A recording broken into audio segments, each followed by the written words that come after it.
quelque chose que très peu de gens connaissent, sur la dynamique des bombardiers alliés pendant la Seconde Guerre mondiale, étaient les étranges contre-mesures qu'ils utilisaient pour tromper les systèmes anti-aériens ennemis sur le terrain.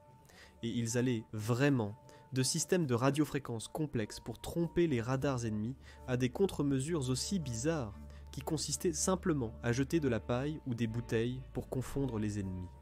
Aujourd'hui, nous parlerons de ces étranges contre-mesures, des plus conventionnelles aux plus bizarres, que les Alliés ont dû développer au cours du conflit afin de pouvoir rentrer chez eux, vivants, et nous raconter l'histoire. De nos jours, la détection des cibles aériennes est une tâche extrêmement automatisée, et relativement simple malgré la présence de la technologie stealth. Cependant, détecter des cibles aériennes était une tâche absurdement compliquée pendant la Seconde Guerre mondiale. Était à leur balbutiement, et presque tout le travail dépendait des yeux et des oreilles humains. À basse altitude, ce n'était pas un problème de détecter un avion ennemi car ils étaient visibles et à l'œil nu.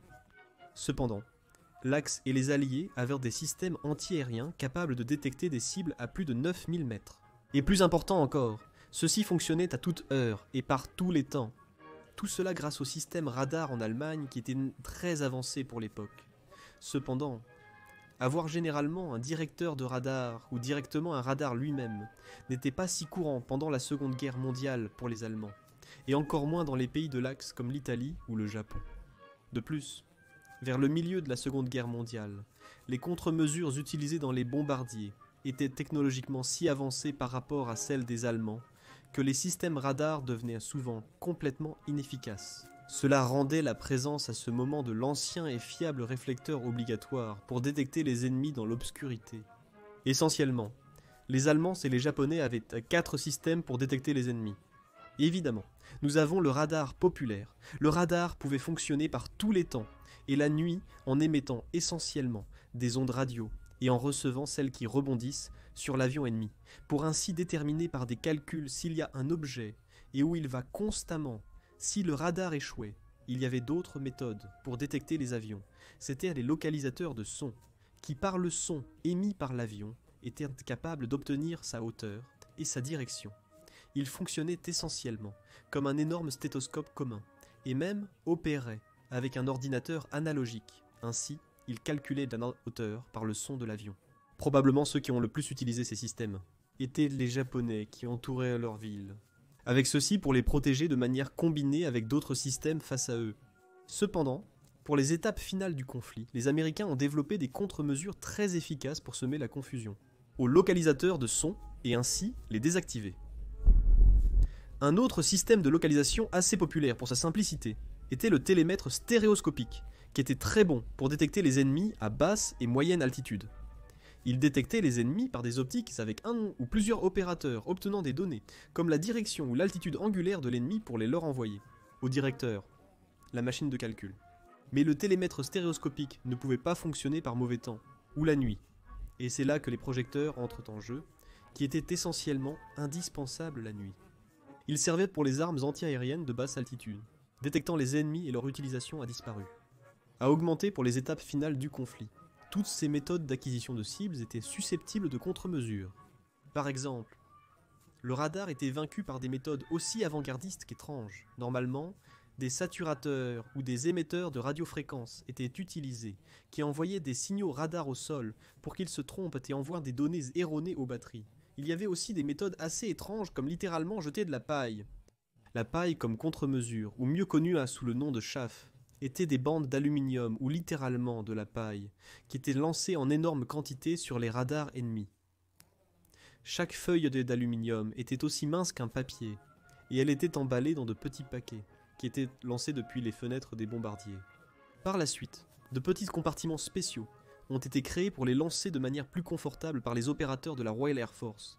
Les nuages de paille d'aluminium faisaient rebondir les ondes radio sur eux et les intensifiaient de telle manière que les radars interprétaient que les nuages de paille étaient d'énormes objets, ou directement les nuages de chaff dissipaient les ondes radio, faisant en sorte qu'on ne voyait absolument rien au-dessus d'eux.